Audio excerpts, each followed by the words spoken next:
Hello mga person! So for today's video, for today's ganap, puyat na naman ang baby Ellery at ang mami Nika nyo.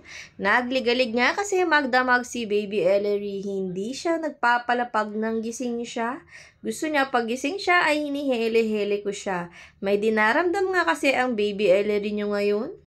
Nagka-rashes na nga siya mga person dahil poops siya ng poops. Hindi ko na nga namamalaya na sumisirit na pala yung poops niya. Nalilinisan ko lang siya kapag marami na siyang poops. Doon ko lang napapansin na may poops na siya.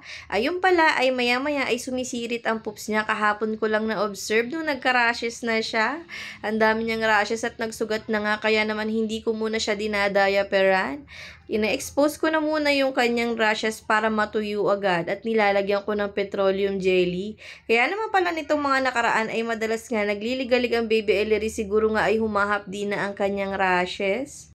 Hindi ko nga alam kung normal pa ba yung pagtatain ni baby Ellery dahil mayat maya nga ay may sumisirit sa kanyang yellowish. Halimbawa kakapunas ko lamang at kapapalit lang ng diaper, maya maya ay may sisirit na naman, onting galaw lang niya. Kaya tingnan nyo mga person, pagkatapos ko ang linisin yung crib niya, ay inihiga ko na uli siya dito at yung diaper niya nga ay hindi ko sinasarado para naman mahanginan yung rashes niya at mabilis matuyo.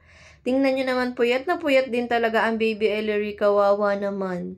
Sana nga ay maging okay na siya at wag na siyang magtae para hindi na siya magkaroon ng rashes. Sana ay normal lang din yung pagtatae niya as a newborn babies.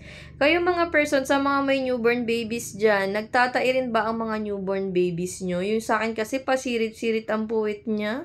Nagtataka na talaga ako kung normal pa ba to. Kahapon niya ay nakaubos ako ng isang pack ng newborn diapers. Grabe. So anyway mga person, nung makatulog na ang ating baby Ellery ay dumating nga itong parcel at para sa kanya nga rin ito, lagayan ito ng kanyang mga feeding bottles. Para nga pagkatapos namin hugasan ay may sarili itong lagayan at madali nga itong matitiktikan kagaya niya. Nilagay ko na nga pala yung mga hinugasan kong feeding bottles niya.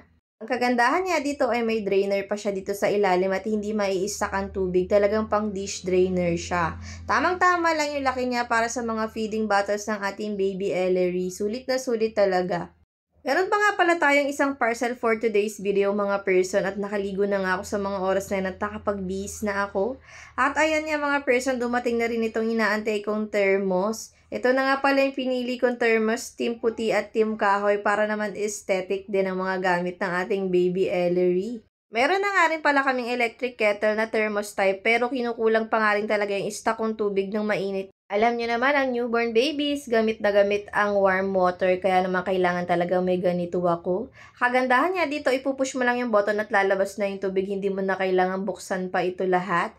Bubuksan mo lamang ito kapag magsasalin ka na ng hot water. Very aesthetic nga, marami na rin sa inyo may ganito dahil usong-uso talaga ito at ngayon nga lang talaga ako napaisip na bumili nito kung hindi pa ako nagkaroon ng newborn baby. Sa mga may bet nga pala ng mga ganito dyan, ay ilalagay ko na lang ang link sa comment section.